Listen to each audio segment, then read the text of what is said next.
உங்களோடு கூட இணைந்து இந்த புனித வெள்ளி அன்றைக்கு கர்த்தரை தொழுது கொள்ள ஆண்டவர் தந்த இந்த அருமையான நேரத்திற்காய் நான் தேவனை ஸ்தோத்திரிக்கிறேன். உங்கள் பாஸ்டர் சொன்ன ஒன்றமாய் அநேக ப்ரோக்ராம்ஸ்னால ஓடிக்கொண்டு இருந்தோம். பாஸ்டர் நிறைய டேட் கேட்டார், ஒரு டேட் கூட கொடுக்க முடியல. ஆனால் கண்டிப்பாக அவர் ஜெபிச்சிருக்கிறார், நீங்களும் ஜெபிச்சிருக்கிறீங்க. கர்த்தர் அப்படியே ப்ரோக்ராம் எல்லாம் மாற்றி என்னை இங்கே கொண்டு வந்து உட்கார வச்சுட்டார். கர்த்தருக்கு ஸ்தோத்திரம், ஹல்லேலூயா. ஜெபத்தை கேட்கிற தேவன், அவர் சித்தம் நிறைவேறுவது, அதற்காகத்தான் நாம் அவருடைய ஊழியக்காரராக நம்ம இருக்கிறோம். இன்றைக்கு காலையில் முதல் எனக்கு தெரியும் நீங்கள் 7 வசனங்களையும் கேட்டு எந்த நாளிலும் இல்லாத போல தெய்வ சபையில் உட்கார்ந்து ஆண்டவருடைய வார்த்தையை கேட்டு இல்லையா, அந்த புனித வெள்ளி அன்றைக்கு அவர் சிலுவையில் அனுபவித்த பாடுகளை நம்ம தியானிக்கும்படி கர்த்தர் தந்த ஒரு நாள் இது.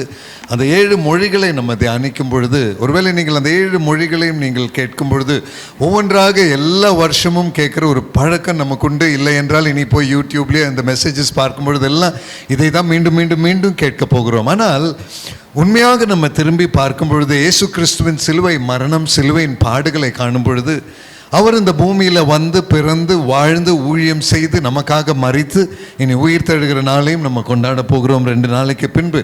இவைகளை எல்லாம் காணும் பொழுது அவர் சிலுவையில் அனுபவித்த பாடுகளுக்கும் நம்ம வாழ்க்கைக்கும் அவர் எதிர்பார்த்த சம்பந்தம் என்ன? அந்த 7 வசனங்களுக்கும் நம்மளுடைய தனிப்பட்ட வாழ்க்கைக்கும் கர்த்தர் ஒரு சம்பந்தத்தை எதிர்பார்க்கிறார். அதைத்தான் இன்றைக்கு ஆண்டவருடைய வார்த்தையிலிருந்து நம்ம பார்க்க போகிறோம். நீங்க காலையிலிருந்து கேட்டது தான் முதல் வசனம், முதல் வார்த்தை. அவர் என்ன சொன்னார்? பிதாவே இவர்களுக்கு மன்னிங்கள் என்று சொன்னார், இல்லைங்களா? இன்னைக்கு இந்த சபையில் இருக்கிற உங்களை பார்த்து ஆவியானவர் சொல்லுகிறார், அந்த சிலுவையில் தொங்குகிற வேளையில், இயேசு கிறிஸ்து அந்த சிலுவையில் நிற்கிற வேளையில் ஒரு விசை லூக்கா 23:34 கொஞ்சம் போடுறீங்களா? லூக்கா 23வது அதிகாரம் 34வது வசனம்.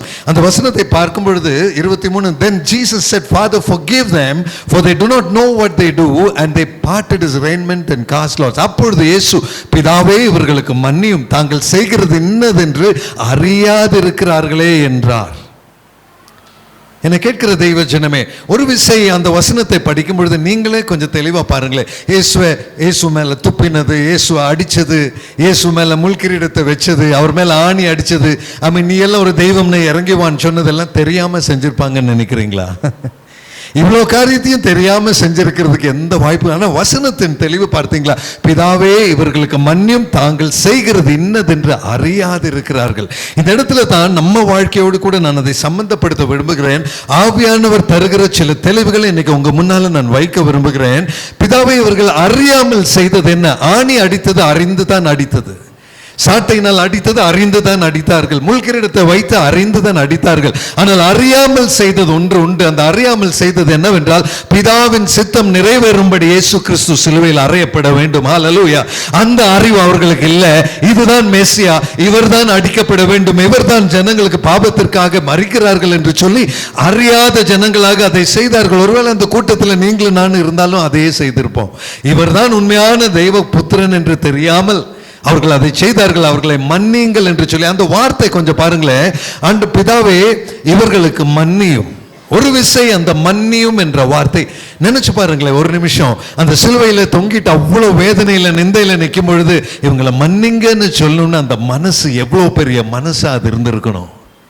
இன்னைக்கு மத்தியான வேலையில் என்னை கேட்டுக்கொண்டிருக்கிற அருமையான தெய்வ ஜனம், இந்த குட் ஃப்ரைடே அன்னைக்கு எனக்காக உங்களுக்காக சிலுவையில் தொங்கினவர் நம்மை பார்த்து, நான் செஞ்சதுக்கெல்லாம் இவனை மன்னிங்க ஆண்டவரேன்னு சொல்லி ஒரு விசை அவர் பிதாவை பார்த்து அப்படி ஒரு விண்ணப்பம் பண்ணி இருக்கணும்னா அவருடைய மனதிற்குள் இருக்கிற அன்பு எவ்வளவு பெரியது. இன்னைக்கு அதைத்தான் உணர்ந்து கொள்ள தேவாவியானவர் நம்மோடு கூட இடைப்படுகிறார்.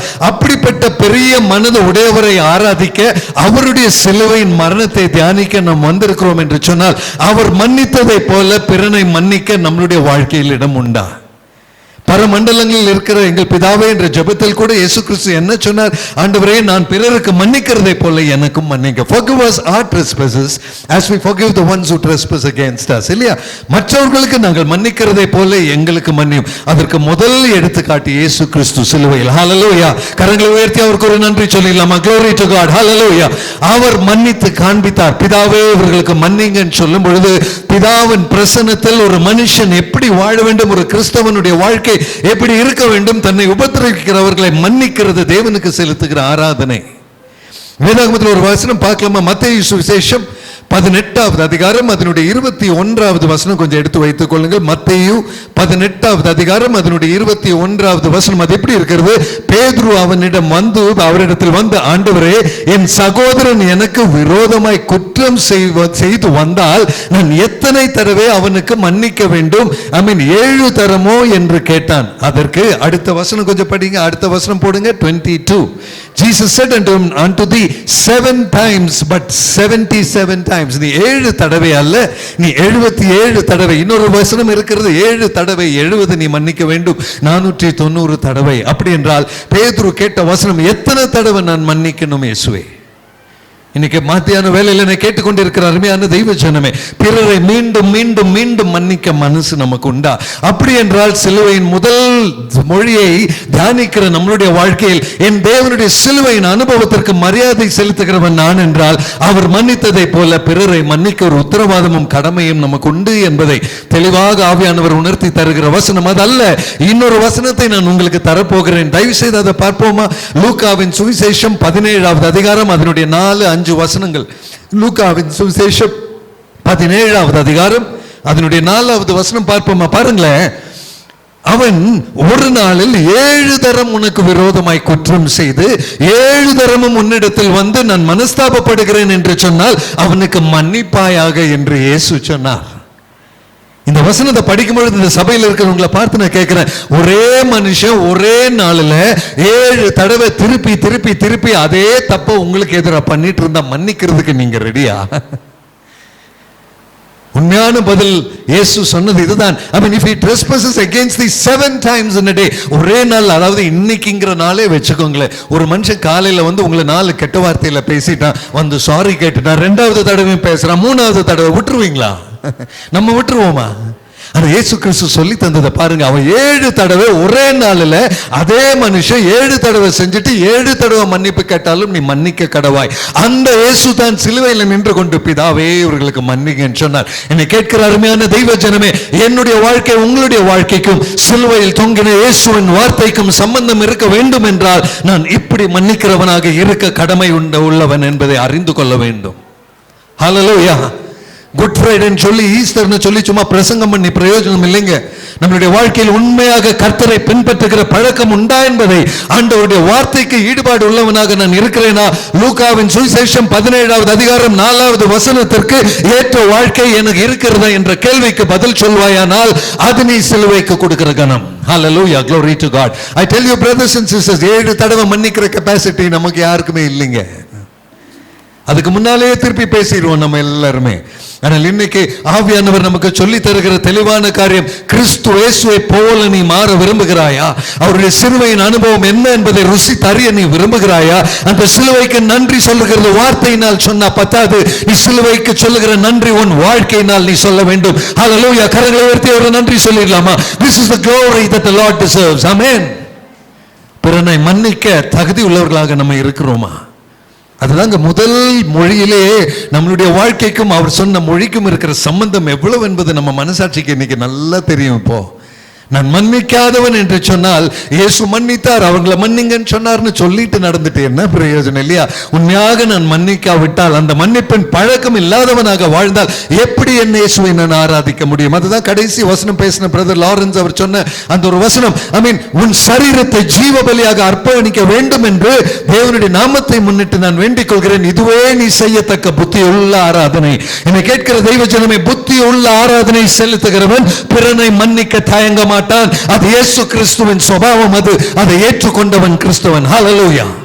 இந்த சிலுவையின் மரணத்தின் நாளை தியானிக்கிற நாளில் ஆண்டவரே, ஏதோ சிலுவையை பற்றி பேசினால் பத்தாது, நீர் வாழ்ந்ததை போல வாழ கிருபை தாங்க ஆண்டவரே. பிறனை மன்னிக்கக்கூடிய இரக்கத்தை எனக்கு தாங்க ஆண்டவரே. Hallelujah, glory to God. இன்னைக்கு இங்க இருக்கிற சபை மக்களை பார்த்து ஆவியானவர் கேட்கிறார், உன்னால் பிறனை மன்னிக்க முடியவில்லை என்றால் அவருடைய 2வது வருகையில் நீ எப்படி கணக்கு கொடுக்க போகிறாய்? அவர் உங்களை பார்த்து என்னை பார்த்து கேட்பாரே, புஸ்தகங்கள் திறக்கப்படும் என்று வெளிப்படுத்தின விசேஷம் சொல்லுகிறது. அங்கிருந்து நம்முடைய வாழ்க்கை அவனவன் கிரியைக்கு தக்க பிரதிபலன் அவனவனுக்கு கொடுக்கப்படும் என்று சொல்லப்படுகிறது.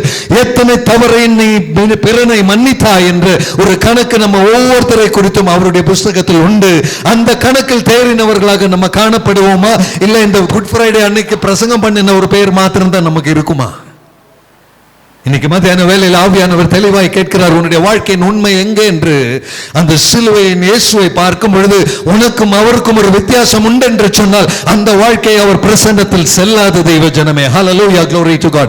மத்தேயு சுவிசேஷம் அதனுடைய 12வது அதிகாரம், மத்தேயு 12 கடைசி வசனம் கொஞ்சம் படிக்கிறீங்களா? மத்தேயு சுவிசேஷம் 12வது அதிகாரத்தினுடைய கடைசி வசனம் படிங்க please. Last verse, yes, the 50th verse.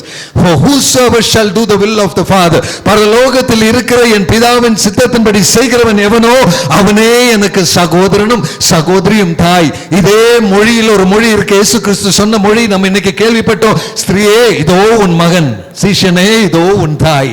அவர் என்ன சொல்றார்? எனக்கு தாயும் எனக்கு சகோதரனும் எனக்கு சகோதரியும் யார் தெரியுமா? என் பரலோகத்தில் இருக்கிற பிதாவின் சித்தத்தை நிறைவேற்றுகிறவன் மாத்திரமே. ஹல்லேலூயா. என்னை கேட்கிற அருமையான தெய்வ ஜனமே, இன்றைக்கு மத்தியான வேளையிலே இந்த சிலுவை தியானிக்கிற இதே வேளையிலே என் பிதாவின் சித்தத்தை செய்கிறவன் நான் என்று என் மனசாட்சியை தொட்டு சொல்லக்கூடிய வாழ்க்கை எனக்கு உண்டா?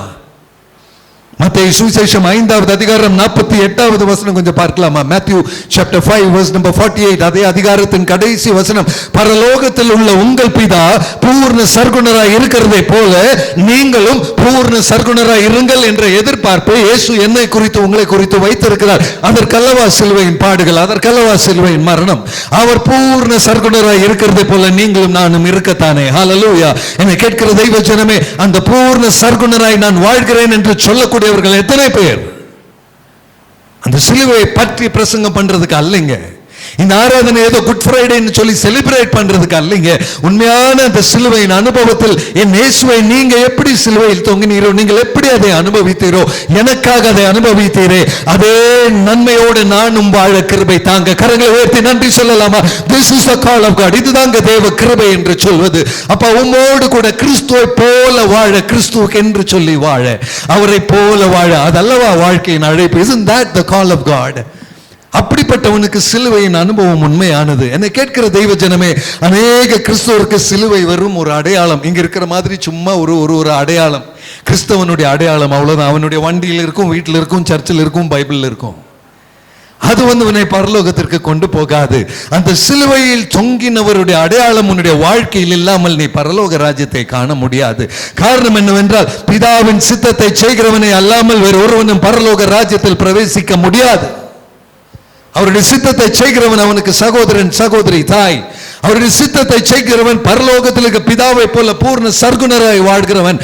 அந்த சிலுவையில் தொங்கினவரை காணும் பொழுது பூர்ண சர்க்குணர் யார் என்பது நமக்கு புரியும் அல்லவா? ஹல்லேலூயா. என்னை கேட்கிற அருமையான தெய்வ ஜனமே, இன்று அந்த இயேசுவை போல நிற்க நம்மால முடியுமா? இரண்டாவது அவர் மொழிந்த மொழியை கொஞ்சம் பார்க்கலாமா? லூக்கா சுவிசேஷம் 23வது அதிகாரம் 43வது வசனம். அவர் சிலுவையில் மொழிந்த இரண்டாவது மொழி, இன்று நீ என்னோடு கூட பரதீசில் இருப்பாய். யாரை பார்த்து சொன்னார்? கல்லனை பார்த்து சொன்னார் அல்லவா? I say unto thee today you will be with me in paradise. இன்று நீ பரதீசில் இருப்பாய் என்று மெய்யாகவே உனக்கு சொல்கிறேன் என்றார். இதுதான் இரண்டாவது மொழி நம்ம படிச்சோம்.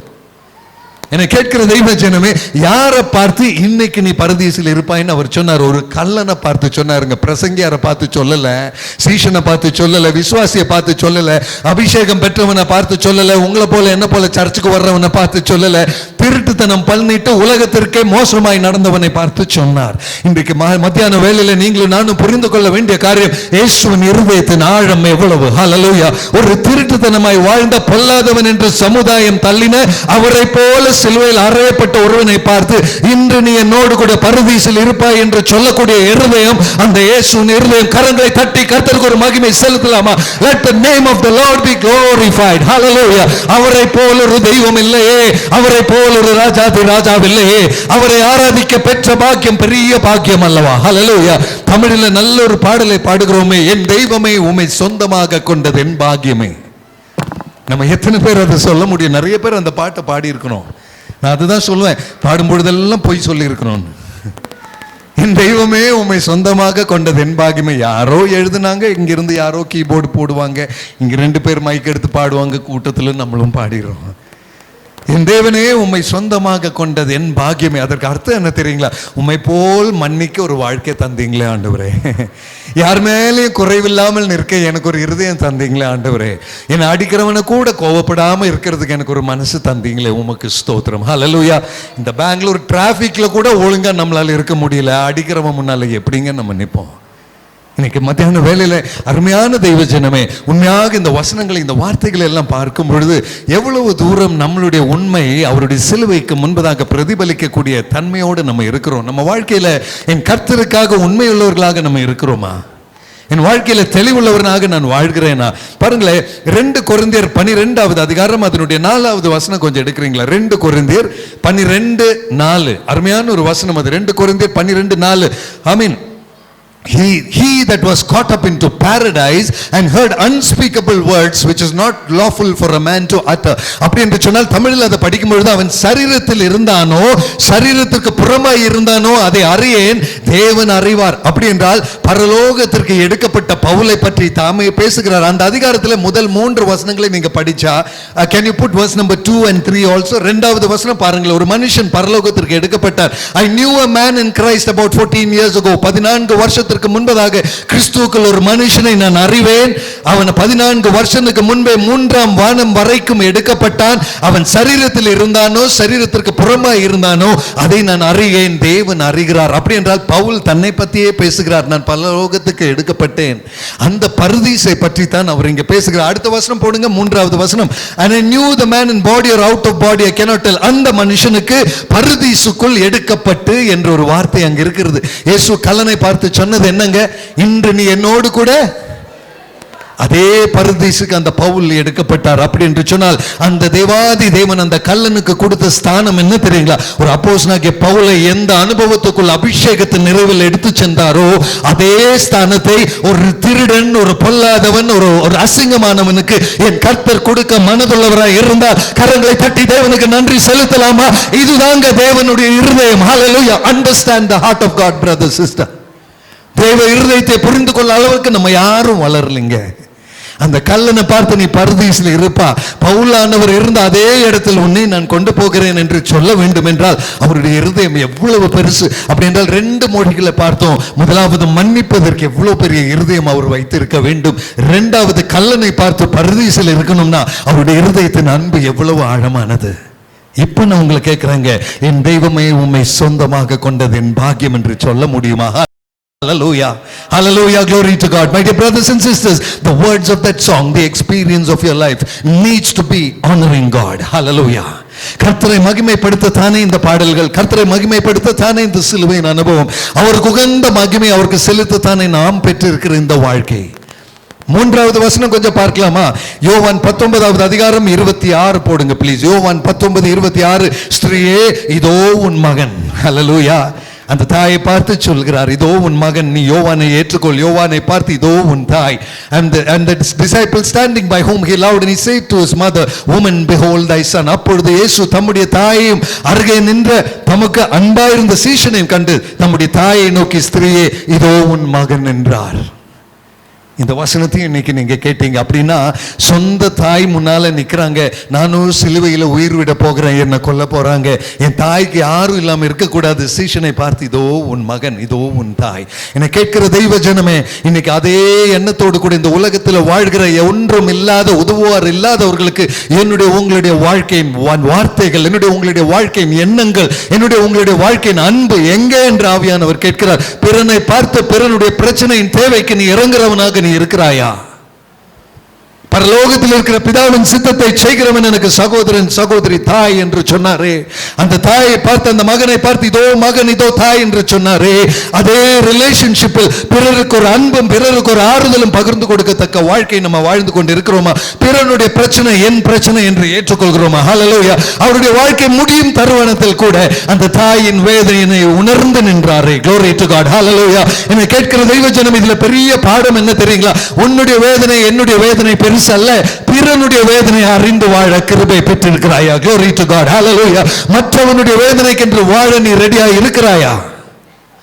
அப்போஸ்தலனாகிய பவுலுக்கு அவர் கொடுத்த வாழ்க்கை அப்படிப்பட்ட வாழ்க்கை தானே. பிலிப்பியர் 1வது அதிகாரம் 23வது வசனம் கொஞ்சம் படிக்கிறீங்களா? பிலிப்பியர் 1:23-24 அங்கு தெளிவாக அவர் சொல்லுகிறார், இவ்விரண்டின் மத்தியிலும் நான் நெருக்கப்படுகிறேன், தேகத்தை விட்டு பிரிந்து கிறிஸ்துவோடு கூட இருக்க எனக்கு விருப்பம் உண்டு, ஆசை உண்டு, அது எனக்கு அதிக நன்மையாகும். அப்படி என்றால் பவுல் என்ன சொல்கிறார்? எனக்கு உயிரோடு இருக்க பிடிக்கல, நான் கிறிஸ்துவோடு இருந்த இந்த சரீரத்தில் வாழ வேண்டாம். அடுத்த வசனம் பாருங்கள், 24வது வசனம், அப்படி இருந்தும் நான் சரீரத்தில் தரித்திருப்பது உங்களுக்கு அது அவசியம்.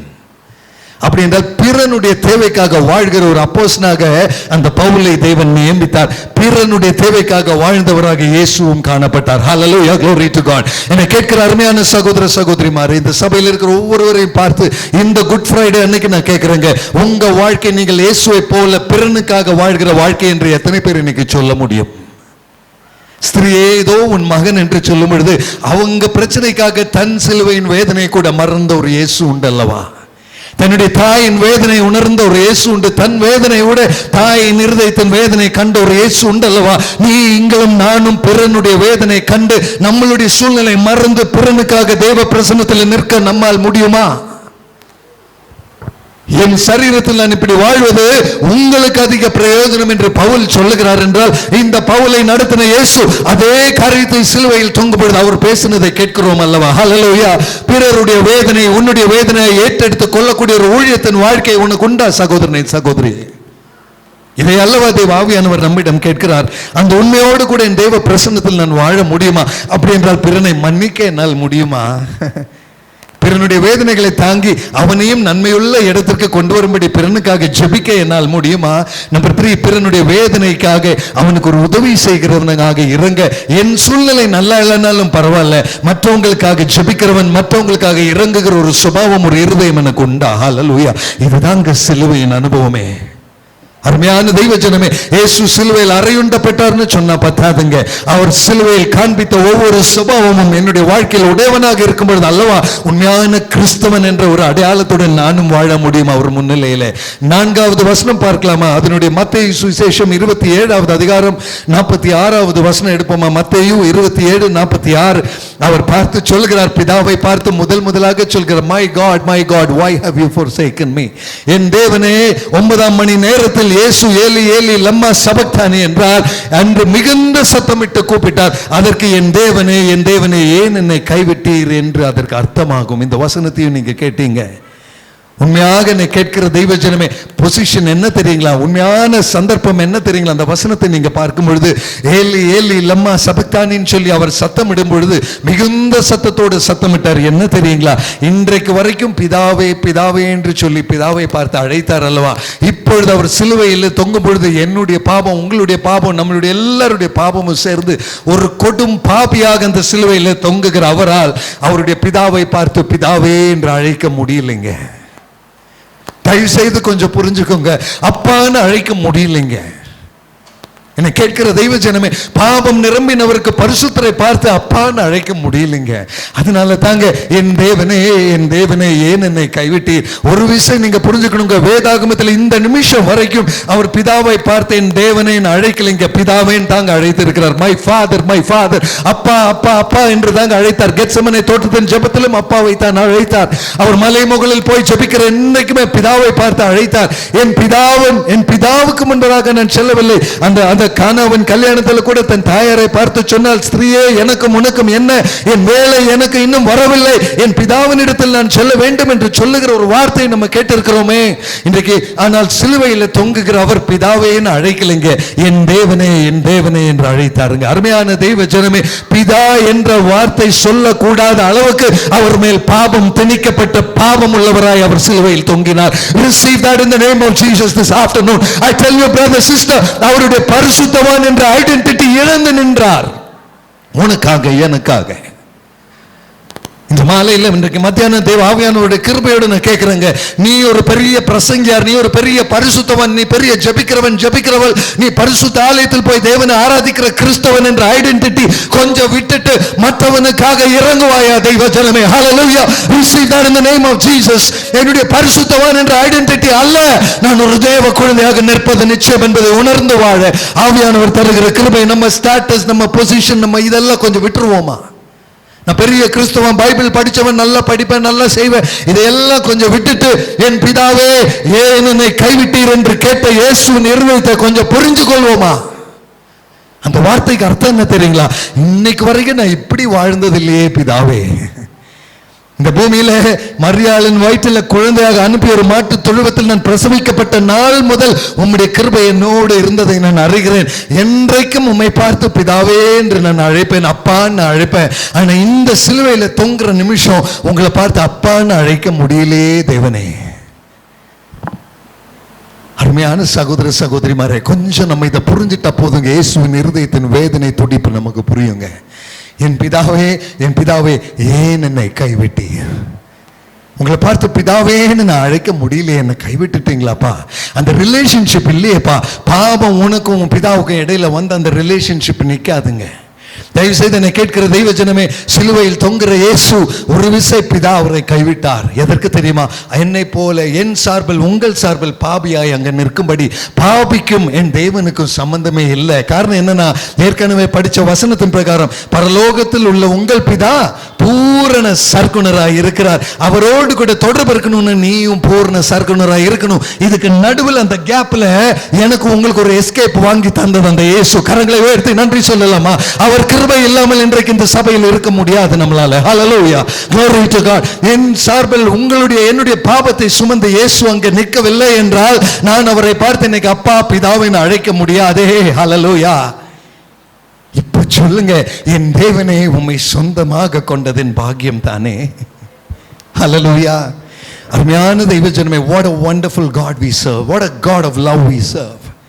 அவருடைய இருதயத்தை கொஞ்சம் உள்ள ஆழமா பார்க்க முடிஞ்சா நம்ம வாழ்க்கையில் எம்மாத்திரம் அவர் பிரசன்னத்தில் சாதாரண இந்த இந்தியாவில் வாழ்ற உங்களையும் என்னையும் ஒரு பொருட்டா என்பதற்கு அவருக்கு தேவையே இல்லைங்க. எனக்காக உங்களுக்காக ரத்தம் சிந்த அவருக்கு தேவையே இல்லைங்க. என்னுடைய பாவங்கள் உங்களுடைய பாவங்களை சுமக்கிறதுக்கு தேவையே இல்லைங்க. நம்ம அசிங்கமானவர்கள், நம்மை போல அசுத்தத்திற்காக இறங்க வேண்டிய தேவை அந்த தெய்வத்திற்கு இல்லைங்க. ஆனாலும் அவருடைய அன்பு எவ்வளவு பெருசு. கரங்களை தட்டி துதிப்போமா? Thank you for your love, thank you for your grace, thank you for your mercy, Holy Spirit. பிதாவாம் தேவனே, எவ்வளவு பெரிய அன்பு. உம்மை நோக்கி உம்மை ஆராதிக்க உம்மை தொழுது கொள்ள உமக்கு ஒரு ஸ்தோத்திரம் சொல்லக்கூட அடியேன் அருகதை இல்லாதவன். ஆண்டவரே, உம்முடைய சிலுவையின் அனுபவங்களை பார்க்கும் பொழுது ஆண்டவரே, இவ்வளவாக மன்னிக்க, இவ்வளவாக பிதாவை பார்த்து ஏன் என்னை கைவிட்டீர்னு கேட்டீங்களே, நீர் கைவிடப்பட்டதனால் நான் கை கொடுக்கப்பட்டவனாக காண்கிறேன். ஹல்லேலூயா, glory to God. Brother, sister, அவர் கைவிடப்பட்டதனால் இன்னைக்கு என்னை உங்களையும் கை கொடுத்து தூக்குகிறார். இன்றைக்கு மத்தியான வேளையில் அந்த தேவனுக்கு முன்பதாகத்தான் நாம் நிற்கிறோம் என்பதை ஒரு விசை உணர்ந்து தெய்வ பிரசன்னத்தில் நம்மால சொல்ல முடியுமா? Sister, brother, can you put up that verse please? சங்கீதம் 22 முதல் வசனம் கொஞ்சம் படிக்கிறீங்களா? சங்கீதம் 22 அதனுடைய முதல் வசனம் கொஞ்சம் பார்ப்போமா? Yes please. 22 முதல் வசனம் சங்கீதம். My God, why have you forgiven me? Why are you so far from helping me and from the words of my roaring? என் தேவனே, ஏன் என்னை கைவிட்டீர்? என்னை ரட்சியாமலும் செய்யாமலும், ஆண்டவரே, நான் கதறி சொல்லும் வார்த்தைகளை நீர் கேளாமலும் ஏன் தூரமாய் இருக்கிறீர்? இந்த சங்கீதக்காரன் கண்ணீரோடு அழுகிற இதே கண்ணீர் தான் அந்த பிதாவை பார்த்து அவர் ஜெபித்தார். என் தேவனை, ஏன் என்னை கைவிட்டீர்? ஏன் என் ஜெபத்தை நீங்க கேட்கறது இல்லை? ஏன் என் பக்கத்துல நீங்க இல்லை?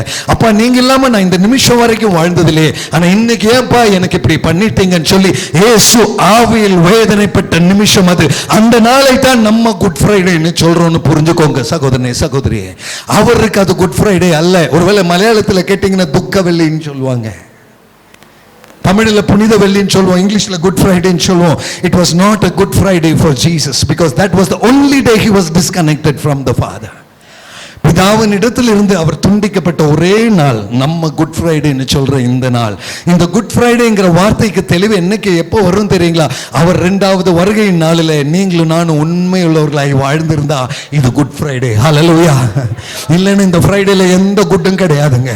தயவு செய்து என்னை கேட்கிற தெய்வ ஜனமே, நீ நிச்சயமாக பரலோகத்தில் இருப்பாய் என்ற நிச்சயம் உனக்கு உண்டு என்றால், பரிசுத்த அலங்காரத்துடன் வாழ்கிறாய் என்ற தெளிவு உனக்கு உண்டு என்றால், அப்படின்னா இது குட் ஃப்ரைடே. இல்லைன்னா இல்லை. I very clearly tell you through the grace of the Holy Spirit, ஆண்டவர் பிரசன்னத்தில் அலங்கோலமாய் அசுத்தமாய் ஒரு அலட்சியத்தோடு வாழ வேண்டிய வாழ்க்கை அல்ல இது. அதற்கு தான் சிலுவையின் மொழிகளை இயேசு தந்தார். பிரதர், எபிரேயர் 5:7 கொஞ்சம் போடுறீங்களா? இயேசு பூமியில மாம்சத்தில் வாழ்ந்த நாட்களில் அவர் பிதாவை நோக்கி கதறினார், கண்ணீரோடு சத்தமிட்டார். ஹல்லேலூயா. எபிரேயர் 5:7 பாருங்க. அவர் மாம்சத்தில் இருந்த நாட்களில் தம்மை மரணத்திலிருந்து ரட்சிக்க வல்லமையுள்ளவரை நோக்கி பலத்த சத்தத்தோடும் கண்ணீரோடும் விண்ணப்பம் பண்ணி வேண்டுதல் செய்து தமக்கு உண்டான பயபக்தியின் நிமித்தம் கேட்கப்பட்டார். அப்படி என்றால் நான் கேட்கிற கேள்வி, அந்த கடைசி லைன் பார்த்தீங்களா? தமக்கு உண்டான பயபக்தியின் நிமித்தம் அவர் கேட்கப்பட்டார். அவ்வளவு பரிசுத்தமாய் வாழ்ந்து பயபக்தியோடு வாழ்ந்து அவருடைய ஜெபத்தை பிதா கேட்டார். அவர் யாரிடம் ஜெபித்தார்? தன்னை மரணத்திலிருந்து விடுவிக்க வல்லவரை நோக்கி, சொந்த பிதாவை நோக்கி. அதே பிதா சிலுவையில் தொங்கும்போது தன்னுடைய ஜெபத்தை கேட்கவில்லை என்று உணர்ந்த இயேசுவினுடைய வாழ்க்கையின் அனுபவம் ஒரு நிமிஷம் யோசிச்சு பார்ப்பீங்களா? அவர் பூமியில் வாழ்ந்த நாட்களில், மாம்சத்தில் இருந்த நாட்களில் எப்ப கூப்பிட்டாலும் பிதா கேட்பாருங்க. ஆனா சிலுவையில் தொங்கும்போது பிதா கேட்கலைங்க. அந்த ஒரு விசை பிதாவை பார்த்து கேட்கிறார், என் தேவனே என் தேவனே ஏன் என்னை கைவிட்டீர்? என் ஜெபத்தை நீங்க கேட்க மாட்டீங்களா? அருமையான சகோதரனே சகோதரியே, உங்களுக்காக எனக்காக இயேசுவை கூட கைவிட்ட ஒரு பிதாவின் அன்பு உண்டு. ஹல்லேலூயா, glory to God. உங்களை நேசிக்கிற ஒரு பிதா உண்டு. சொந்த மகனை கூட விட்டு கொடுத்தார் உங்களுக்காக எனக்காக. ஹல்லேலூயா. கரங்களை தட்டி அந்த பிதாவுக்கு ஒரு நன்றி செலுத்தலாமா? That is the love of the Father. That is the truth of your God. Amen. அந்த அன்புக்கு திருப்பி காணிக்கையாக செலுத்த கொடுக்கப்பட்ட வாழ்க்கை தானுங்களே இந்த சரீரத்தில் நம்ம வாழ்ந்துட்டு இருக்கிறோம். அருமையான சகோதர சகோதரிமாரே, உங்களை பார்த்து உண்மையாக தெய்வ கிருபையின் ஆழத்திலிருந்து நான் கேட்கிறேன், நீ உண்மையுள்ள பரிசுத்தவானை வாழ்ந்து உன் தேவனுடைய அன்புக்கு திருப்பி நீ அன்பு செலுத்துகிறாயா? இல்ல அசுத்தத்தோடு, பொய்யோடு, கோபத்தோடு, பொறாமையோடு வாழ்ந்து உன் தேவனை இன்னும் அலட்சியம் பண்ணி கொண்டிருக்கிறாயா? குட் ஃப்ரைடே அன்னைக்கு 7 வார்த்தை கேட்டுட்டு போலாங்க, அது யார் வேணாலும் கேட்கலாங்க. ஆனா கேட்கிற அந்த வார்த்தை சொன்னவர் யார்? அவருக்கு நான் கொடுக்க வேண்டிய கடன் என்ன? அவர் எனக்காக கொடுத்த விலை கிரியம் என்ன? சொந்த பிதா கூட கைவிட்ட நிலைமையில் அவர் எனக்காக நின்றாரே. அந்த பிதா கூட அந்த சொந்த குமாரனை கைவிட்டாரே எனக்காக. அப்படின்னா ஒரு காரியம் புரிஞ்சு, உங்க பேரை ஒரு நிமிஷம் சொல்லி, நான் சாஜி ஏப்ரஹாம். சாஜி ஏப்ரஹாமுக்காக இயேசுவை விட்ட ஒரு பிதா உண்டு. Hallelujah. My dear brothers and sisters, நான் இன்னைக்கு சொல்றேன், பிரகாஷ் பிரதர் இருக்கிற பிரகாஷுக்காக இயேசுவை விட்ட ஒரு பிதாவாம் தெய்வம் உண்டு. ஹல்லேலூயா. உங்க பேரை கொஞ்சம் சொல்வீங்களா? உங்களுக்கு இயேசுவை கைவிட்ட பிதா உண்டு. You are precious in the sight of the Lord, my brother, my sister. உன்னை நேசிக்கிற ஒரு தெய்வம் உண்டு. அவர் உனக்காக எதையும் கொடுக்க தயார். Receive that blessing in the name of Jesus. அவருக்கு என்று சொல்லி வாழ உன் வாழ்க்கையை தர நீ முன்னால் முடியுமா? இதல்லவா நீ செய்யத்தக்க புத்தி உள்ள ஆராதனை. Oh, glory to God. மற்ற எதுவும் ஆராதனை அல்லைங்க. அவருக்கென்று அர்ப்பணிப்பு ஒரு வாழ்வதை தவிர ஒரு புத்தியுள்ள ஆராதனை வேற இல்லைங்க. வேற ஒரு குட் ஃப்ரைடேக்கு ஒரு அர்த்தமும் கிடையாதுங்க. இன்று கேட்கிற தெய்வ ஜனமே, கர்த்தருக்காக அர்ப்பணிக்கப்பட்ட வாழ்க்கை உன்னுடைய மனசாட்சிக்கு உண்மையாக நீ தேவனுக்கென்று சொல்லி வாழ்கிறாயா? பூர்ண சர்க்குணராய் நீ வாழ்கிறாயா? 1 தெசலோனியர் 4வது அதிகாரம் 7வது வசனம் படிப்போமா? தேவன் நம்மை அசுத்தத்திற்கு அல்ல பரிசுத்தத்திற்கே அழைத்திருக்கிறார். 1 தெசலோனியர் 4:7. I mean, yes please, the Lord has not called us unto uncleanness but unto holiness. என்னை கேட்கிற சகோதர சகோதரிமாரே, உன்னுடைய வாழ்க்கையில் அசுத்தம் உண்டென்றால் உனக்காக சிலுவையில் தொங்கின இயேசுவை நீ ஏளனம் பண்ணுகிறார்க்கு சமம். தயவு செய்து அதை மறந்து விடக்கூடாது. நாம் அந்த இயேசுவுக்காக வாழ்கிற நான் பரிசுத்தத்தோடு வாழ எதிர்பார்க்கப்படுகிறேன். அடுத்த வசனம் போடுங்க பிரதர். 8வது வசனம் சொல்லுகிறது, தேவன் நம்மை அசுத்த. 8வது வசனம், நெக்ஸ்ட் verse. எஸ். ஆகையால் அசட்டை பண்ணுகிறவன் மனுஷனை அல்ல, தமது பரிசுத்த ஆவியானவரை தந்தரலன்னு தேவனே அசட்டை பண்ணுகிறான். உன்னுடைய வாழ்க்கையில் பரிசுத்தத்தை நீ அசட்டை பண்ணினால் நீ மனுஷனை அல்ல, உனக்கு பரிசுத்த ஆவியானவரை தந்த தேவனையே நீ அசட்டை பண்ணுகிறாய். தயவு செய்து இந்த வார்த்தையை ஏற்றுக்கொள்வீங்களா? சிலுவையின் பிரசங்கம் கேட்டா பத்தாது. சிலுவையின் பிரசங்கம் சும்மா சொல்லிட்டு 4 வார்த்தை 7 வார்த்தை சொன்னார், நான் 3 மணி வரைக்கும் சர்ச்சில் இருந்தேன்னு சொல்லி டைம் வாட்சில் பார்த்தா பத்தாது. அதனால ஒரு பிரயோஜனம் இல்லை. உன் தேவனை நீ அசட்டை செய்கிற வாழ்க்கை உனக்கு உண்டா என்பதை சற்று உன் இருதயத்தை திரும்பி பார்ப்பாயா? நீ பரிசுத்தம் அல்லாத எதையாவது நீ கொண்டு நடந்தால் உனக்காக அசுத்தத்தை ஏற்றுக்கொண்டவரை நீ அலட்சியம் செய்கிறாய் அல்லவா? ஹல்லேலூயா. என்னுடைய வாழ்க்கையில் நான் பரிசுத்தம் ஆவதற்கு தேவை என்ன தெரியுமா? நான் பெரியவன் என்று காண்பிக்க அல்ல, என் இயேசுவுக்கு நன்றி சொல்ல எனக்குள் பரிசுத்தம் தேவை. ஹல்லேலூயா, glory to God. அவரை மகிமைப்படுத்த எனக்குள் பரிசுத்தம் தேவை. அந்த பரிசுத்தத்தை அலட்சியம் பண்ணுகிறவன் மனுஷனை அல்ல, ஆவியானவரை தந்த தேவனை அலட்சியம் செய்கிறாய் என்ற வார்த்தை வேதாகமத்தில் இருக்கும் பொழுது என் வாழ்க்கை எப்படிப்பட்டது என்பது சிலுவையின் மொழி சொல்லுமே. Glory to God. I tell you brothers and sisters, அந்த சிலுவையின் மொழிக்கு முன்பதாக என் வாழ்க்கை எம்மாத்திரம். How am I standing before my God? அடுத்த வசனம் பார்க்கலாமா? 5வது வசனம் எடுங்க ப்ளீஸ். 5வது யோவான் 19:28. யோவான் 19வது அதிகாரம் 28. இயேசு சொல்கிறார், நான் தாகமாய் இருக்கிறேன். அருமையான தெய்வ ஜனமே, இது நிறைய இடத்துல நம்ம கேட்கிற வசனம். ஆமீன். அதன் பின்பு எல்லாம் முடிந்து என்று இயேசு அறிந்து வேத வாக்கியம் நிறைவேறத்தக்கதாக தாகமாய் இருக்கிறேன் என்றார். வேத வாக்கியம் நிறைவேற ஏங்க தாகமாய் இருக்கணும்? அதாவது பிசிக்கலி he was exhausted. தன்னுடைய சரீரத்தில் இனி பலன் மிச்சம் இல்லை, ஒரு துளி ரத்தம் கூட மிச்சம் இல்லை. வேர்வையும் தண்ணீரும் கீழே கொட்டினது, ரத்தம் நின்று விட்டது. he was so thirsty. அந்த thirsty, அந்த தாகம் என்ற வார்த்தைக்கு அர்த்தமே இனி அந்த சரீரத்தில் பாபத்தின் தண்டனை தாங்க திராணி இல்லை. அருமையான தெய்வ ஜனமே, எனக்காக உங்களுக்காக சர்வ வல்லவர், சர்வத்தை படைத்தவர், சர்வ மகிமையில் வாழ்ந்தவர், தூத சேனைகள் சேவை செய்து கொண்டு இருந்தவர், ஒன்றுமில்லாமல் சரீரத்தில் தண்ணி கூட இல்லாமல் தொங்குற ஒரு அவஸ்தையில் அவர் எனக்காக உங்களுக்காக தம்மையே தாழ்த்தினார் என்று சொன்னால் அவருக்காக நான் ஒரு முழம் தாழ என்னால் முடியாதா? ஹல்லேலூயா. This evening the Holy Spirit is asking us. பரிசுத்த ஆவியானவர் கேட்கிறார், உன் தேவனுக்காக நீ கொஞ்சம் உன் பொறாமையை விட்டு, உன் பெருமையை விட்டு, உன்னுடைய மேட்டிமையை விட்டு கொஞ்சம் இறங்குவியா சகோதரனே? கொஞ்சம் இறங்குவியா சகோதரனே? நான் பெரிய ஆள், நான் தான் பெரிய ஆள், மற்றவங்க அவங்கெல்லாம் என்கிட்ட பேசுறதுக்கு அவங்க யார், நான் காமிக்கிறேன் யாருன்னு, இதெல்லாம் கொஞ்சம் விடுவியா? சிலுவையில் தொங்கின இயேசு சொல்றார், தண்ணி கூட இல்லப்பா, தாகமா இருக்குப்பா, ஆனா பெரிய கிறிஸ்தவனாகி நான் பெரிய வீராப்பு பேசிட்டு நடக்கிறேன்னா? தயவு செய்து இன்னைக்கு மாலையில் ஆவியானவர் தெளிவாய் கேட்கிறார், உன் இயேசுவோடு கூட ஒத்து நிற்க உன்னால முடியலன்னா நீ எப்படி பரலோக ராஜ்யத்தை எதிர்பார்க்கிறாய்? ஸ்தோத்திரம். தாகமாய் இருக்கிறேன் என்று பலவீனத்தில் சொன்னவர். காரணம் என்னன்னா, ஒரு நிமிஷம் திரும்பி பார்த்தீங்களே என்ன சொன்னாருங்க? வேத வார்த்தை நிறைவேறத்தக்கதாக தாகமாய் இருக்கிறேன்னு சொன்னார். தண்ணீரை உருவாக்கினது யாருங்க? அதே தேவாதி தேவன். கடலை உருவாக்கினது அவர், வெள்ளங்களை உருவாக்கினது அவர், மலைகளை உருவாக்கினது அவர், மேகங்களை உருவாக்கினது அவர். அவர் நினைத்தால் ஒரு சொட்டு தண்ணீர் ஒன்றும் பெரிய பிரச்சனை இல்லைங்க. அவரே ஒரு சொட்டு தண்ணீர் இல்லாமல் அவரே உருவாக்கின இந்த பூமியிலேயே கஷ்டப்படணும்னா அவர் எனக்காக உங்களுக்காக இறங்கினதன் விலை கொஞ்சம் நம்ம புரிந்து கொள்வோம். ஹல்லேலூயா. அருமையான தெய்வ ஜனமே, இன்னைக்கு மத்தியான வேளையில் இந்த சபையில நம்ம நிற்கும் பொழுது, ஆண்டவரே நீர் அனுபவித்த அந்த தாகத்திற்கு நன்றி, அந்த தாகத்தை உணர்ந்து நான் வாழ கிருபை தாங்கன்னு சொல்லி கரங்களை உயர்த்தி அப்பாவுக்கு ஒரு ஸ்தோத்திரம் செலுத்திடலாமா? Glory to God. Hallelujah. அப்பா, இதே தாகத்தோடு நானும் வாழ வேண்டும் அப்பா. உலகத்தின் மேல் இருக்கிற விருப்பங்கள் அல்ல, கிறிஸ்துவே உம்முடைய பிரசன்னத்தின் தாகத்தோடு வாழ கிருபை எனக்கு தாங்க ஆண்டவரே. Hallelujah. Glory to God. I tell you brothers and sisters, இன்றைக்கு மத்தியானத்தில் பரிசுத்த ஆவியானவர் தெளிவாக பேசுகிறார் என்பதை நான் ஆவியில் உணர்கிறேன். I take it and I tell you, receive it in the name of Jesus today. நம்ம வாழ்க்கையில எவ்வளவு தூரம் சிலுவைக்கு நமக்கு எவ்வளவு தூரம் ஒருத்தனை மன்னிக்க முடியல நம்மளால. ஒரு மோசமா வாழ்றவனை பார்த்து நீ நல்லா இருப்பான்னு சொல்லக்கூடிய, பரதீசில் இருன்னு சொல்லலைன்னா கூட நீயும் நல்லா இருப்பான்னு சொல்லக்கூடிய ஒரு இருதயம் நமக்கு இல்லை. இன்னொருவருடைய பிரச்சனையை பார்த்து ஸ்திரீயே மகனேன்னு அழைக்கக்கூடிய ஒரு அளவுக்கு நம்மளால இறங்க முடியல. நாலாவதாக, ஆண்டவரே நீங்க என்ன கைவிட்டாலும் பரவாயில்லப்பா, மற்றவங்களுக்காக நான் வாழ நான் தயார்னு சொல்லக்கூட நம்மளால முடியல. அது மாத்திரமல்ல, உமக்கென்று தாகத்தோடு வாழவும் நான் தயாரா இல்லை. இப்படி சொல்லுகிற எனக்கும் அந்த சிலுவைக்கும் என்னங்க சம்பந்தம்? இன்னைக்கு மத்தியான வேளையில் ஆவியானவர் அதை தான் கேட்கிறார். Do you have a connection with the cross and that Jesus on the cross? அந்த சிலுவையோடும் அந்த சிலுவையில் தொங்குகிற இயேசுவுக்கும் உன்னுடைய வாழ்க்கைக்கும் ஒரு கனெக்ஷன் இருக்கா? அந்த அடையாளங்கள் உன்னுடைய வாழ்க்கையில் தெரிகிறதா? இதைத்தான் இன்றைக்கு ஆவியானவர் தெளிவாக கேட்கிற கேள்வி. இல்லை என்ற பதில் தாங்க நமக்கு முன்பதாக ஓப்பனாக இருக்கு. நான் மறைக்காமல் நான் சொல்றேன், இல்லைங்க. இந்த முதல் 1 2 3 4 5 மொழிகளை நம்ம பார்த்தாச்சு. அடுத்த 2 மொழிகள் நம்ம பேச தேவையில்லை. எல்லாம் முடிந்ததுன்னு சொல்ற அளவுக்கு ஒன்றும் நம்ம ஆகலை. இயேசு எல்லாம் முடிந்ததுன்னு சொன்னார். அடுத்த வசனம் எடுங்க, யோவான் 19:28 போடுங்க தம்பி.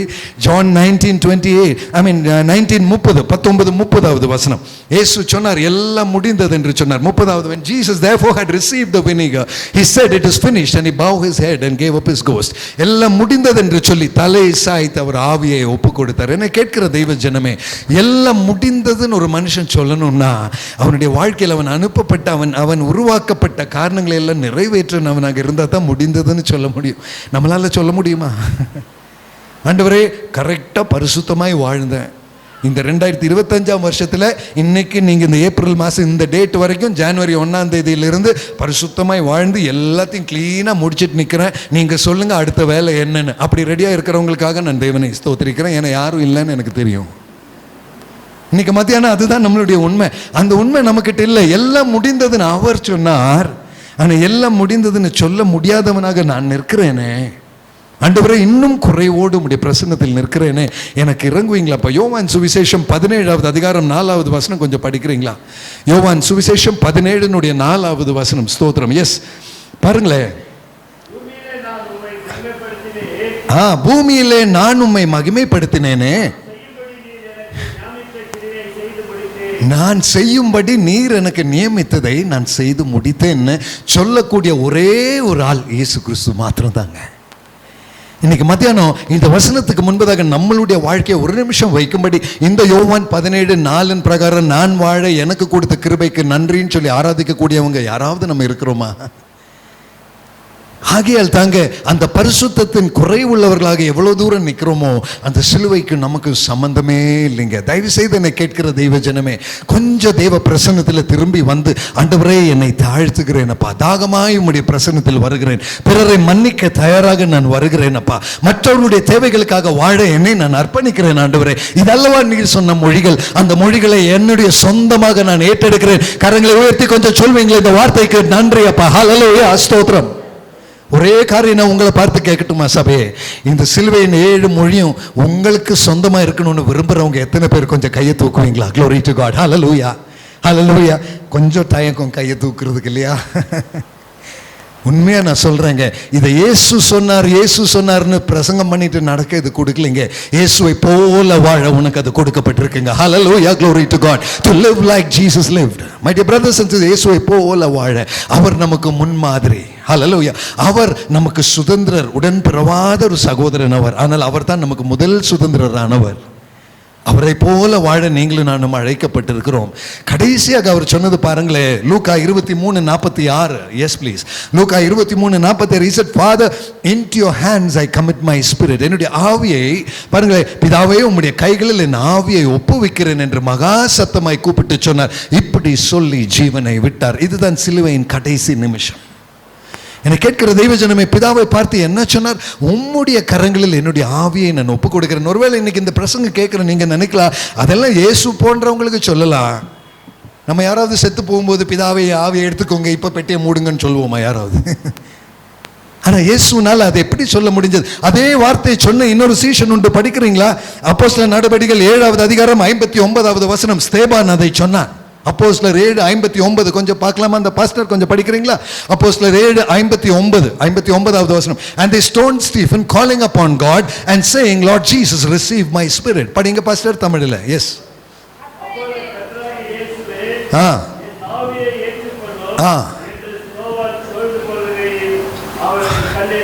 பாருங்களேன், கர்த்தராகிய இயேசுவே என் ஆவியை ஏற்றுக்கொள்ளும் என்று ஸ்தேவான் தொழுது கொள்ளுகையில். அப்படி என்றால் ஆவியை ஏற்றுக்கொள்ளுங்கன்னு சொல்றதுலே ஒரு தொழுகை இருக்கு பாருங்க. அங்க பயம் இல்லை, அங்க சஞ்சலம் இல்லை, எல்லாரும் கல்வீச போறாங்க, ஆனா அவன் தொழுது கொள்றான் தேவனை. அந்த சிச்சுவேஷன்ல கூட என்னை கேட்கிற தெய்வ ஜனம், இதுதான் அங்க வித்தியாசம் உள்ள கிறிஸ்தவ வாழ்க்கை. அருமையான தெய்வ ஜனமே, ஒரு காரியம் நம்ம புரிஞ்சுக்கணுங்க. ஆவியை உம்முடைய கரங்கள்ல தருகிறேன்னு சொல்லும் பொழுது அவ்வளவு தெரியும் இயேசுக்கு தெரியும், நான் பாவம் செய்யல, நான் பிதாவுக்கு ஏற்றவனாக நான் வாழ்ந்தேன், என் ஆவியை நான் ஒப்பு கொடுக்கிறேன் என் பிதாவின் கரை. நீங்க என்னென்ன சொல்லி அனுப்புனீங்களே செஞ்சுட்டேன்ப்பா, உங்களுக்கு உண்மை தாசனாக நான் நிற்கிறேன்.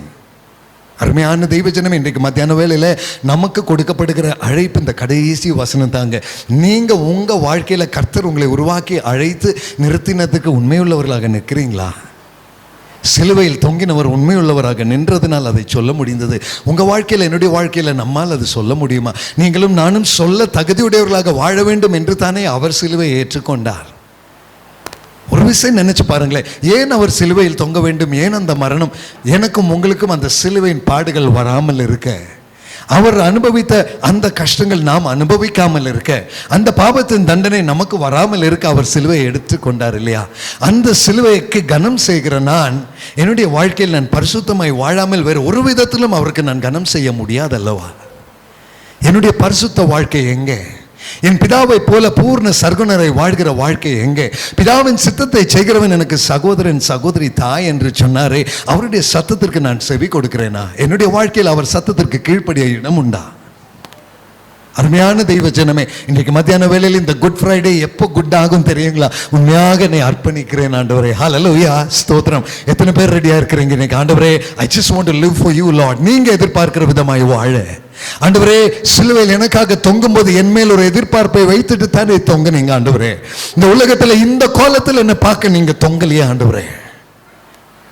அருமையான தெய்வ ஜனமே, இன்றைக்கு அதே கிருபையோட தெய்வ பிரசன்னத்தில் நிற்போமா? ஒரே ஒரு வசனத்தை கடைசியாக நான் சொல்லிட்டு நான் போறேங்க. 1 கொரிந்தியர் 13வது அதிகாரம் 4வது வசனம், 4, 5, 6 3 வசனங்கள் தயவு செய்து நீங்க கவனமா பார்க்கும்படி நான் கேட்டுக்கொள்ளும். 1 கொரிந்தியர் 13 அதனுடைய 4வது வசனம் முதல்ல படிப்போமுங்களா? பாருங்களேன். அன்பு நீடிய சாந்தமும் தயவும் உள்ளது, அன்புக்கு பொறாமையே இல்லை அப்படின்னு என்ன கேட்கிற தெய்வ ஜனமே, இந்த சபையில் இருக்கிற உங்களை பார்த்து நான் இன்னைக்கு குட் ஃப்ரைடே அன்னைக்கு சொல்றேங்க, உங்க வாழ்க்கையில பொறாமை என்பது இருக்கக்கூடாது. Receive that in the name of Jesus today. நீ இயேசுக்காக வாழ்றவனா பொறாமை உன் வாழ்க்கையில வரக்கூடாது, அனுமதிக்க கூடாது. அன்புக்கு பொறாமை இல்லை, அன்பு தன்னை புகழாது. அருமையான தெய்வ ஜனமே, இயேசு என்னங்க சொன்னார்? தாகமாய் இருக்கிறேன்னு சொன்னார். நான் பெரிய தெய்வகுமாரன், எனக்கு தண்ணி வரட்டும்னு சொல்லுங்க.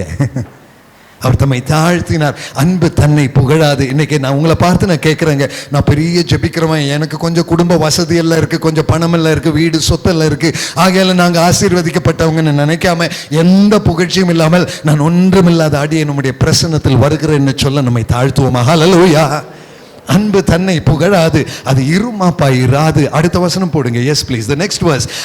அயோக்கியத்தனமானதை செய்யாது, தற்பொழிவை நாடாது, சினமடையாது. தயவு செய்து என்னை கேட்கிற தெய்வ ஜனமே, இயேசு சிலுவையில் எங்கேயாவது கோபப்பட்டதை பார்த்தீங்களா? அதுதான் இன்னைக்கு குட் ஃப்ரைடே எனக்கு எல்லாம் பேசுவாங்க. அவர் அடிக்கப்பட போகிற ஆட்டுக்குட்டியை போல நின்றார், இந்த போல போல போலன்னு பேசி போகுதுங்க. அது போல நான் கொஞ்சம் இருக்கலாமா? Hallelujah, glory to God. அவர் இருந்தார்னு சர்டிபிகேட் அவருக்கு தேவையில்லைங்க. அவர் சர்டிபிகேட் பிதாவாம் தெய்வத்துக்கிட்ட வாங்கிட்டாரு. என்ன போல ஒரு மனுஷனுடைய சர்டிபிகேட் அவருக்கு தேவையில்லை. ஆனா அவரை போல நான் இருக்கணும்னு அவர் எதிர்பார்க்கிறார். ஹல்லேலூயா. கரங்களை தட்டி நன்றி செலுத்தலாமா? glory glory glory glory to the king. Yes, that is glory to God, precious master. பாருங்களேன், ஆமென். அது சினம் அடையாது. உங்க வாழ்க்கையில இனிமேல் கோபம் அடைகிற சுபாவம் இருக்க கூடாது. நீ சிலுவைக்கு மதிப்பு கொடுக்கிறாய் என்றால், let this Friday be the good Friday. நீ கோபப்பட்டதன் கடைசி நாளாக இந்த ஃப்ரைடே இருக்கட்டும். அது உனக்கு good Friday. Receive it in the name of Jesus today. Hallelujah. பிறர் மேல் பொறாமை கொண்டதன் கடைசி நாள் இந்த வெள்ளிக்கிழமை இருக்கட்டும்ங்க. that is good Friday. மற்றவங்க மேல கோபப்பட்டது இன்னைக்கு நிக்கட்டுங்க. that is good Friday. amen. இந்த ஃப்ரைடே is good. amen. இயேசுவை போல என்னை மாற்றிக்கொள்ள. அடுத்த வசனம் போடுங்க தம்பி. Yes please. பாருங்க, அநியாயத்தில் சந்தோஷப்படாமல். ஹல்லேலூயா. எத்தனை பேர் இதுக்கு ஒத்துக்கிறீங்க? அவங்க குடும்பத்தில் ஒரு கஷ்டம் வந்துருச்சு, ஐயோ ரொம்ப சந்தோஷம், பார்க்கலாமே நீ என்ன பண்றாங்கன்னு. அப்படிப்பட்ட கிறிஸ்தவனாய் இராமல், அடுத்தவன் மேல் அநியாயம் வரும்பொழுது அதை கண்டு சந்தோஷப்படாமல் சத்தியத்தில் சந்தோஷப்படும். இன்னொரு வசனம் கீழே தம்பி. Yes, one more verse please. Yeah, பாருங்களேன். சகலத்தையும். இன்னைக்கு நீங்க ரெடியா? சிலுவையில் எல்லாம் தாங்கிட்டாருங்க, சகலத்தையும் தாங்கிட்டாருங்க. தாகத்தை தாங்கிட்டாரு, ஏளனத்தை தாங்கிட்டாரு, வைராகியத்தை தாங்கிட்டாரு. நீ எல்லாம் ஒரு தெய்வமான்னு காண்பிங்கிற அந்த பெருமை பேச்சுக்கள் எல்லாம் தாங்கிட்டாரு. நம்ம பாபத்தையும் தாங்கிட்டாரு, நம்ம குறைவுகளையும் தாங்கிட்டாரு. அன்பு சகலத்தையும் தாங்கும். என்ன கேட்கிற தெய்வ ஜனமே, இந்த ஹோலி ஜீசஸ் சர்ச்சினுடைய மெம்பர்ஸை பார்த்து நான் கேட்கிறேன், இன்னைக்கு இந்த ஃப்ரைடே முதல் சகலத்தையும் தாங்க நீ தேவனுக்காக அர்ப்பணிப்பாயா? ஹல்லேலூயா, glory to God. I tell you brother sister, மனுஷ சுபாவத்தில் அது கொஞ்சம் கஷ்டம். ஆனா கர்த்தருக்காக அர்ப்பணித்து பாருங்க, உன் வாழ்க்கையை அவர் மாற்றி தருவார். Receive it in the name of Jesus. அவர் கிருபையினால் அல்லாமல் நம்மால் ஒரு பரிசுத்த வாழ்க்கையை வாழ முடியாது. ஆனா இந்த குட் ஃப்ரைடே இன்னைக்கு அர்ப்பணிப்போம் என்றால், இது உண்மையான ஒரு குட் ஃப்ரைடேயாக தேவன் உனக்கு மாற்றி தருவார். நீ சகலத்தையும் தாங்குவாய், சகலத்தையும் நீ விசுவாசிப்பாய், சகலத்தையும் நம்புவாய், சகலத்தையும் சகிக்க கர்த்தர் உனக்கு கிருபை தருவார். ஹல்லேலூயா, glory to God. amen. சபை மக்களை உங்களை பார்த்து நான் சொல்றேங்க, இன்னைக்கு முதல் முன்னால் இது கடைசி காலம், உபத்திரவங்களின் காலம், என்ன வந்தாலும் சரிங்க, சகிக்க, இயேசுவுக்காக சகிக்க நீ ரெடியா? glory to God. ஹல்லேலூயா. சகலத்தையும் சகிச்சுக்கிற ஆண்டவரே, திருப்பி ஒரு வார்த்தை பேசாம ஒரு முட்டாள போல நான் நிற்கிறேன். நீங்க எப்படி சிலுவையில் தொங்கும்போது எல்லாரும் உங்களை ஒரு ஃபூல்னு நினைச்சாங்களோ, ஆனா அதே சிலுவையினால தான் நாங்க இன்னைக்கு இந்த சர்ச்சுக்கு வந்து உண்மையை ஆராதிக்கிறோம் ஆண்டவரே. இந்த உலகமெல்லாம் இன்னைக்கு குட் ஃப்ரைடேன்னு சொல்லி ஜனங்கள் எல்லாம் ஆராதிக்கிறாங்க ஆண்டவரே. உங்க சிலுவையை தியானிக்கிறாங்கப்பா. ஒன்னும் பேசாம நின்று உங்களுக்கு நீர் அந்த 7 வார்த்தை சொன்னீர், அந்த 7 வார்த்தையாவது என் வார்த்தையில வாழ்க்கையில உண்மையா இருக்க கிருபை தருவீங்களா? கரங்களை உயர்த்தி அவருக்கு ஒரு அர்ப்பணத்தோட நன்றி சொல்லுவோம். glory to God. brother sister, அந்த சிலுவையில் தொங்குற இயேசுக்கு நீ கொடுக்கிற மதிப்பு என்ன தெரியுமா? அந்த 7 மொழிகளை உன் வாழ்க்கையில் சுபாவங்கமாக மாற்றிக்கொள்வது. ஹல்லேலூயா. அதை விட ஒரு அர்ப்பணிப்பு வேற வேண்டாங்க. உன் பணமும் வேண்டாம், உன் சௌகரியமும் வேண்டாம், ஒன்னும் வேண்டாங்க அவருக்கு. அவருக்கென்று சொல்லி அர்ப்பணத்தோட வாழ்கிற ஒரு வாழ்க்கை மாத்திரம் தாங்க அவர் எதிர்பார்க்கிறார். அப்படிப்பட்டவனை பார்த்து நல்ல தாசனே, நல்ல மகனே என்று அவர் அழைப்பார். ஹல்லேலூயா, glory to God. இப்படிப்பட்ட கிருபைக்கு தானே அவர் நம்மை பார்த்து அழைக்கிறார். இன்றைக்கு அதற்கு தெளிவாக வாழ நம்மிடத்தில், நம்ம வாழ்க்கையில் இடம் உண்டா? பிரசங்கியின் புஸ்தகம் 12வது அதிகாரம் 7வது வசனம் கொஞ்சம் படிப்போமா? பிரசங்கியின் புஸ்தகம் 12வது அதிகாரம் அதனுடைய 7வது வசனம். Yes please. 12:7. எஸ், பாருங்க. Then the dust shall return to the earth as it was, and the spirit shall return to God who gave it. தமிழ்ல படிச்சீங்க, இவ்விதமாய் மண்ணானது தான் படிங்க, யாராவது கொஞ்சம் படிச்சிருங்க. தன் மண் இருந்த பூமிக்கு திரும்பி, உங்களுடைய ஆவி தன்னை தந்த தேவனிடத்திற்கு மறுபடியும் திரும்பும் அல்லவா? அருமையான தெய்வ ஜனம், இந்த சபையில் இருக்கிற அத்தனை பேருடைய ஆவி திரும்பி தேவ பிரசன்னத்தில் போகணும் என்றால், ஆண்டவரே நீர் தந்த வாழ்க்கை உமக்காக வாழ்ந்தேன், என்னுடைய ஆவியை ஏற்றுக்கொள்ளுங்கப்பா. ஹல்லேலூயா, glory to God. என கேட்கிற தெய்வ ஜனமே, இந்த சரீரத்திற்கானதை விட்டுட்டு தயவு செய்து இந்த சரீரத்தின் பொறாமை, இந்த சரீரத்தின் சாப்பாட்டு வரி, பண வரி, சொத்து வரி, இதெல்லாம் கொஞ்சம் விட்டுட்டு இயேசுவே உமக்காக வாழ என்னை அர்ப்பணிக்கிறேன் அப்பா. என்னுடைய ஆவி ஆத்ம சரீரத்தை தருகிறேன் ஆண்டவரே. இந்த உலகம் எனக்காக சிலுவையில் அறையுண்டப்பட்டதாக இருக்கட்டும் அப்பா. நானும் இந்த உலகத்திற்கு சிலுவை அறையுண்டப்பட்டவனாக இருக்கிறேன். இந்த நாள் நீர் சிலுவையில் அறையுண்டப்பட்ட நாள் என்னுடைய வாழ்க்கையின் மாற்றத்தின் நாளாக உருவாக்கி தாங்க இயேசுவே. ஹல்லேலூயா, glory to God. And this is the power of the Holy Spirit today. I tell you, brothers and sisters, unless we can be crucified like Christ was crucified, you will never see the kingdom of God. பரலோக ராஜ்யத்தை நீ பார்க்க வேண்டும் என்று சொன்னால், இயேசு சிலுவையில் அறையுண்டப்பட்டதை போல இந்த உலகத்தின் ஆசாபாசங்கள் நம்முடைய வாழ்க்கையில் இருந்து சிலுவையில் அறையுண்டப்படும்படி நம்மை அர்ப்பணிப்போமா தேவ கரங்களிலே. ஹல்லேலூயா, அதல்லவா தெய்வீக அழைப்பு. கடைசியாக அப்போஸ்தலர் நடபடிகள் 7:59 கொஞ்சம் திரும்பி போடுறீங்களா தம்பி? அப்போஸ்தலர் நடபடிகள் 7:59. அங்கதான் ஸ்தேவான் சொன்னதை போல நீங்களும் நானும் மீண்டும் சொல்லும்படி பாருங்க. Lord Jesus, receive my spirit. அப்பா, என்னுடைய ஆவியை ஏற்றுக்கொள்ளுங்க. ஒரு விஷயம் நான் சொல்றேங்க, இன்னைக்கு நம்ம யாரும் சாக போற நாள் இல்ல, ஆனா இன்னைக்கே இந்த வார்த்தை தேவனிடத்தில் சொல்ல நீ ரெடியா? ஹல்லேலூயா, glory to God. பிதாவே, நான் ஆவியை அர்ப்பணிக்கிறேன், என்னுடைய ஆவியை ஏற்றுக்கொள்ளுங்க. உமக்காய் வாழ நீர் இன்னும் ஒரு நிமிஷம், ஒரு மணி நேரம், ஒரு நாள், ஒரு மாதம், ஒரு வருஷம் தருவீங்கன்னா உமக்காய் வாழ என்னுடைய ஆவியை நான் அர்ப்பணிக்கிறேன். ஹல்லேலூயா, கரங்களை உயர்த்தி நன்றி சொல்லலாமா? அப்பா, அர்ப்பணத்தோடு நிற்க கிருபை தாங்க ஆண்டவரே. glory to God. ஹல்லேலூயா. அருமையான தெய்வ ஜனமே, இந்த புனித வெள்ளி ஆனது ஒரு அர்ப்பணிப்பின் வெள்ளியாக மாறும் பொழுது அது ஒரு குட் ஃப்ரைடே, அது ஒரு புனித வெள்ளி. ஆமென். என்னுடைய வாழ்க்கையில் கர்த்தர் எதிர்பார்க்கிற மாற்றங்களை, சிலுவையில் அறைய வேண்டிய என்னுடைய அசுத்தமான சுபாவங்களை அதை சிலுவையோடு விட்டு விடுவோமா? என்னுடைய கோபம், என் பொறாமை, என் எரிச்சல், என் பண ஆசை, என் வெறிகள், இவைகள் எல்லாம் சிலுவையோடு விட்டு உயிர் தெழுந்த இயேசுவை ஆராதிக்க வரும் பொழுது உண்மையுள்ள புது சிருஷ்டியாய் தேவ பிரசன்னத்தில் நிற்க நீ தயாரா? Receive that blessing in the name of Jesus. அது விடுதலின் வாழ்க்கை, அது வெற்றியின் வாழ்க்கை. ஹல்லேலூயா, அதல்லவா புத்தியுள்ள ஆராதனை. glory to God. ஆமென். இப்படிப்பட்ட கிருபைக்கு அல்லவா தேவன் என்னையும் உங்களையும் அழைக்கிறார். இன்று மாலை உண்மையுள்ளவர்களாக அந்த தெய்வ பிரசன்னத்தில் நம்மை தாழ்த்துவோமா? இதல்லவா அந்த சிலுவையின் காட்சி. அருமையான தெய்வ ஜனமே, இந்த குட் ஃப்ரைடே உங்களுடைய என்னுடைய வாழ்க்கையில் ஒரு பெரிய மாற்றத்தின் நாளாக அது இருக்கட்டுமே. என் கிறிஸ்துவை நான் உணர்கிற ஒரு வாழ்க்கையின் நாளாக அது இருக்கட்டுமே. கிறிஸ்துவுக்காக என்னை அர்ப்பணிக்கிற ஒரு நாளாக இருக்கட்டுமே. நம்ம எல்லாரும் தலைகளை வணங்கி கண்களை மூடி ஜெபிக்கலாமா? ஹல்லேலூயா. பரிசுத்த ஆவியானவரே, உம்முடைய பிரசன்னத்திற்காய் நன்றி. Holy Spirit, we thank you for your wonderful presence among us. பிதாவாம் தேவனே, சொந்த குமாரனை தந்தீரே எங்களுக்காக இந்த சிலுவையில் மரிக்கும்படி. சிலுவையின் பாடுகளுக்காக நன்றி தகப்பனே. நொறுக்கப்பட்ட சரீரத்திற்காக நன்றி தகப்பனே. எனக்காக சிந்தின ஒவ்வொரு துளி இரத்தத்திற்காக நன்றி தகப்பனே. இன்றைக்கும் நீர் மொழிந்த அந்த வார்த்தையின் பிரகாரம் நான் வாழ எங்கள் ஒவ்வொருவருடைய வாழ்க்கையிலும் உம்முடைய கரத்தை வைத்து ஒரு புது கிருபை தருவீராக இயேசுவே. அப்பா, உம்மை போல வாழ, உம்மை போல மன்னிக்க, உம்மை போல தாழ்ந்து நடக்க, உம்மை போல பிறரை நேசிக்க, உம்மை போல எல்லாவற்றிலும் பரிசுத்தத்தோடு நடந்து கொள்ள எங்கள் அனைவருக்கும் நீர் புது கிருபையினால் நிரப்பும்படி நாங்கள் ஜெபிக்கிறோம். சிலுவையின் 7 மொழிகளும் எங்களுடைய 7 சுபாவங்களாக மாற்றி தாரும் ஆண்டவரே.